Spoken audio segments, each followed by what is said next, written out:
Drunk driving is what I like to do. I like drunk driving with you.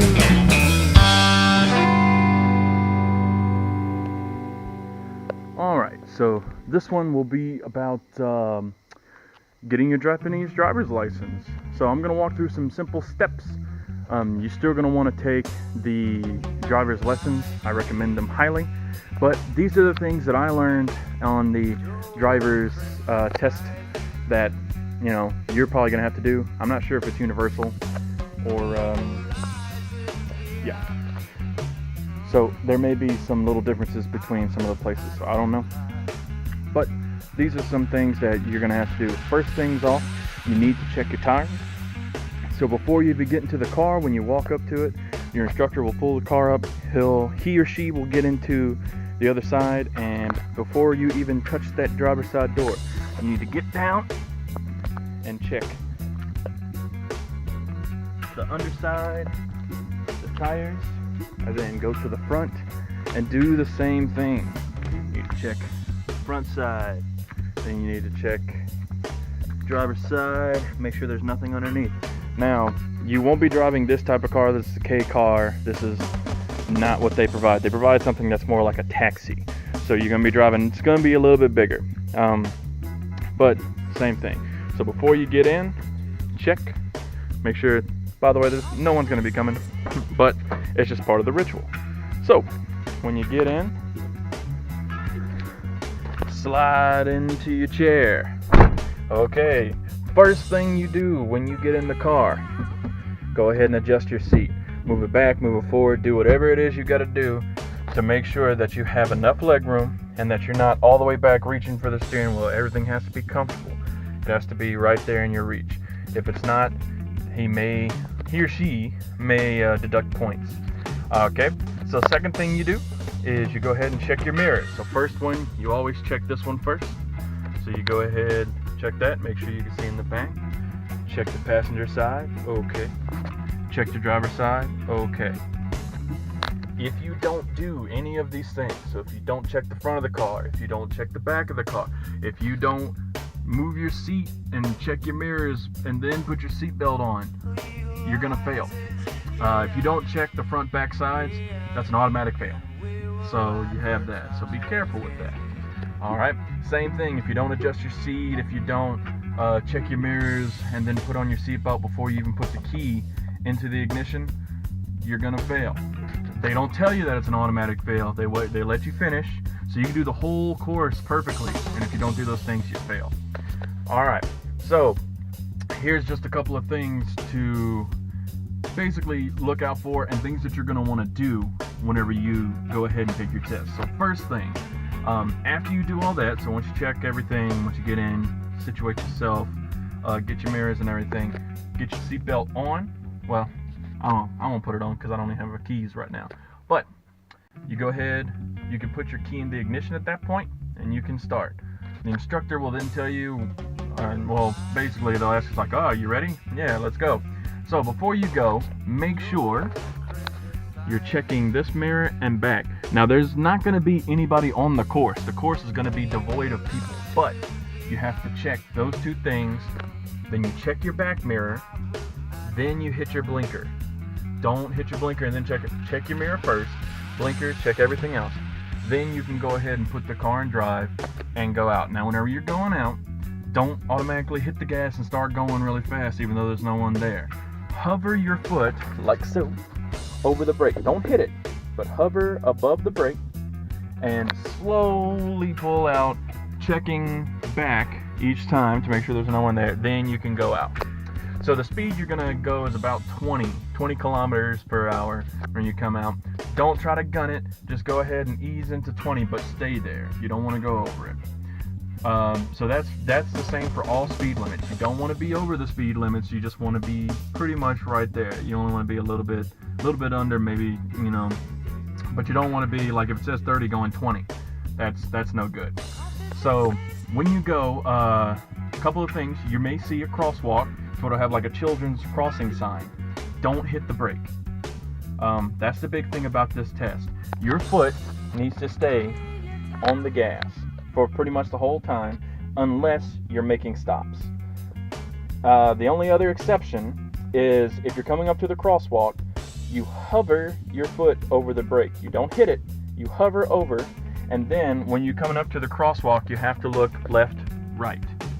And if, you know, it doesn't have to be a big wah, wah, but you have to make sure that the instructor sees that you're checking both ways, and then you just move back to the gas and you go. Whenever you're coming in the curves, don't take your foot off the pedal. I know in most cases, if you're like me, I live on, like I said, if you've seen my videos before, I live on a mountain, so I have to use the brake on the curves. Don't use the brake on any of the curves on the driving course. They don't want you to. That's automatic points deduction. So there's that for curves. There's, you know, getting ready. Now you're gonna have a long stretch of road that's gonna most likely will have like lampposts kind of marking the side. On this long stretch, gun it. At that point, you go ahead and put the gas pedal down because you need to get up to 50 kilometers per hour, which is kind of hard because it's not a long stretch of road. And this is something that, like, I literally didn't know. I had no idea until I took the lesson. Once you get to 50, basically, my course had some lampposts and I used them as my marker. When I got to the third one, that's whenever it's time to slow down. And we're coming into a curve, so what the instructor, what the ceremony was supposed to be was 3 hits of the brakes. I did not know this until I took the lesson. So you had to tap once to slow down a little bit, twice, a little bit more, and then by the third time you should be at the new speed limit, which was 30. So you had to go from 50 to 30. And then there was also various ways of like changing lanes. So when you change lanes, the main thing you want to look for, so let's just say you're just trying to, you know, go from the left lane to the right lane. First thing you do, don't hit the blinker just yet. You need to check that mirror first. Every time before you do just about anything whenever it comes to turns or anything, check that first to make sure there's no one behind you, which there isn't gonna be, and then you hit your blinker.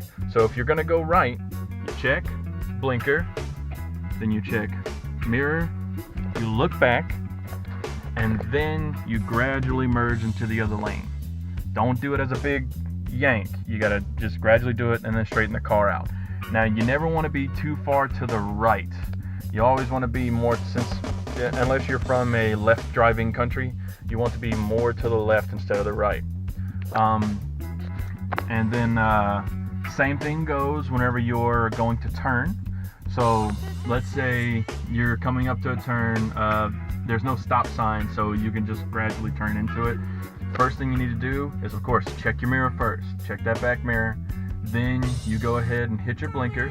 Then you check if you're making a right turn, you go back, right, and then you slowly go. Now, if there is a stop sign, I'm going to talk about that shortly. So when you get to the stop sign, the way that they wanted me to do it in my lesson was when you're coming up to the sign, you need to do 2 taps of the brake. The first one is to slow down initially, and then the second one is to come to the full stop. Mainly, I think, from what they said, that was like to give the people behind you a kind of go ahead, like, hey, look, I'm stopping. So before you do that, you know, you got to check back mirror, then you press once, press twice, all the way to a full stop. Now, here's the thing about, I told you about the right turns. Left turns are a little different. So the left turns, they have something called a bicycle check. And your bicycle check entails basically what you do is you check that mirror first, and then you check this window. You don't go back. So if you're at the full stop, so let's say you're at a stop sign, you're just sitting there waiting. Wow, it's kind of hot in here. I'm going to pop my door open. Don't do this during your lesson. You'll fail. So what you do at that point is you're already at your stop. You have to look in your back mirror first, hit your blinker. So you're indicating you're going left. Then you need to do bicycle. That's what my instructor taught me. It was actually a really good thing because the instructor commented on it. So mirror, blinker, bicycle. Then when you look forward, you need to look right, left, right again, then you can go. Now, the one thing you want to do, don't gun it. Just go ahead and take your foot off the brake, press a little bit, and just make a gradual turn. Don't make a big swift turn or anything that you have to cut really hard. because that's going to take some points off. And you don't want that. Nobody wants that because you can fail. What's another thing? Oh yeah. So there was a 4-way stop, basically in the middle of it. It had the light that was changing from, you know, red to green to yellow. When you're coming through, if you're passing through and you're not going to make a turn, and it's green, when you drive through, you have to look right and left. Typically, as a regular driver, we just look forward and then we use our peripherals to see if there's anything coming. For the test, make sure you look right, you look left. You don't have to do like big things like that, but you need to make it noticeable that you're going, okay, okay. You can even say things like check, check. That way the instructor knows you're looking at these things. And if you're making a turn at a 4-way stop, usually they'll have like a box in the middle, and it'll have curves going in the other directions. Follow the curve of the box. Don't go too don't turn too early. You need to follow the curve of the box. If you don't follow it, and if you roll over the box, then that's massive points or possibly even a fail. So if you're going to any turn and there is a indicator on the road that shows like how you're supposed to turn or how far you're supposed to go, follow that lead. Don't go off on your own. That's like points, or I think if you roll over it, then that's like fail. So you don't want to do that. Whenever it comes to making a left turn at a stoplight, it's the same thing as at a stop sign. If you're going to make a left turn at a 4-way stop, even if you got the green, you're going to ease on the gas. Go ahead and put the brake on, check your back mirror, indicate bicycle, right, left, right, turn. You got to do those things. If you don't do them, you know, that stuff can fail you pretty outright. The other thing, there were two, like I say, one was like a curve area, and then the other one was a sharp turn area. So for the curve area, at my course, I had to make a left turn into it. So, you know, slow down, bicycle. Then as I'm turning in, because the curve area was the road was small, because a lot of roads in Japan are going to be really small. You're going to be surprised if you drive out here. Basically, just go as slow as you can. You can use your brake in this instance, but don't come to a full stop. Just slow down enough to where you could take the turns gradually. And at the end of these, they didn't have stop signs. So my first time I took the test, I stopped at them. You're not supposed to do that, so I lost points and I failed. Basically, whenever you come to kind of the last little S-curve that you're coming out of, go ahead and hit your blinker in whichever direction you're going, and then you're going to check right, left, right. Of course, check your back mirror first, hit your blinker, then right, left, right, and then turn whichever way you're going to go. For the sharp turn one, where it's like a box turn kind of, they have a little area set up. It's like almost like a Tetramino piece from Tetris. And then they have these metal poles on each side. And basically it's there to where if you touch a pole, you auto fail. So the secret that I was told by my instructor was, if you look, now this one's, it's not a good representation because it's a K car, so it's more rounded out. But your car will have more of a like square box, you know, like a taxi.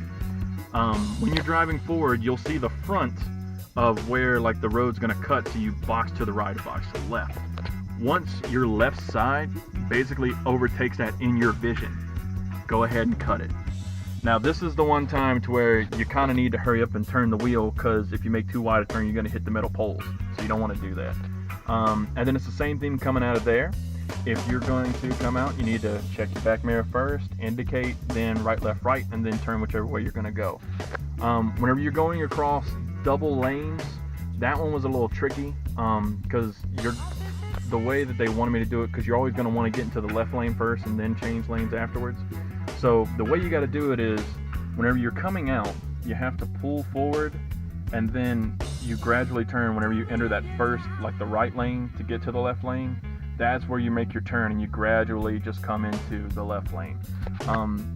It's just one of those things that it's really hard to explain, but it's much easier whenever you take the instructions. So like I said, go ahead and get the instructor, even if you're only going for an hour. I did 2 hours, and I was able to do each course. So, oh yeah, there's another thing. You have 3 courses, A, B, C course, and that day it's a random course selection. So For mine, we drew different colored tennis balls, and whichever color came out, that was the course for the day. So it's good to get the practice on all three. C was the worst one because it had a ton of turns, and it even had like a merging turn that was awkward. That you had to know the way you're supposed to do it was like do a full 1.5 basically circles on the steering wheel, and if you didn't do that, they take points off. And whenever you're coming straight to like a stop after you did that turn, and so if your car was sideways or something like that, you basically failed, so you had to take it again. But I mean, I had one person, she missed the turn, like she overshot it, but she was able to back up and do it, and she still got her license that day. So if you do everything right and you just mess up once, it's not going to kill you. But it's a 100-point test. You need 70 points to pass. Some things take off more points than others. So it's really hot today. So for the last thing is whenever you're finished. So you're pulling in, you slowly come to the stop, and make sure whenever you come to the stop, you're still doing hitting the brakes 2 times. Whenever you finish, you need to put the car in the park. You need to check everything. Put it in the park. Then you need to set your emergency brake. So make sure the emergency brake is on, and it's going to be one of the pull ones. My K car has the foot one, but it's going to be right here. You just pull it up, and then basically you can check all your mirrors, and at that point you depress the brake fully, turn the car off, then you can take your foot off the gas, take the key out. Now the last thing that you want to do is before you get out, here I'll show you since I'm about to finish up this video. Before you get out, you need to check your mirrors. I discovered this whenever my instructor told me this. I didn't know this was like part of the test. And so before you get out, you need to check behind you first, then check your other mirrors and look to make sure no one's coming. Then take your seatbelt off, step out the car, and then you're finished. So like I said, these are just the things to expect whenever you do take the test. I wouldn't recommend you using this video as like the end all be all, because I don't think I explained it as well as an instructor can, like you getting behind the wheel. So still take that lesson. Go for an hour. I did 2 hours just to make sure, and it really paid off. Like I was complimented on my driving whenever I passed the 3rd time. The first and 2nd time they just told me like, oh yeah, you didn't do this turn right, you didn't do this turn. And then the 2nd time I took it, the guy was like, you need lessons. He basically told my translator that came with me, it's like, he can drive, he drives well, but he's not driving for the ceremony, which is the test. So it's like, it doesn't really incorporate actual I'm out there driving. It's really just a ceremony where you have to follow these rules at a certain specific time. It's legit a test. It's just like taking a paper test. So I hope this helps somebody out, because I wish I could have seen something like this before I took my test, and it would have got me a little bit more prepared. But that's it for this one. I just thought that it would be a nice little thing. Plus it was not overly hot today because it was raining all day, so it wasn't too bad to do a video. But later.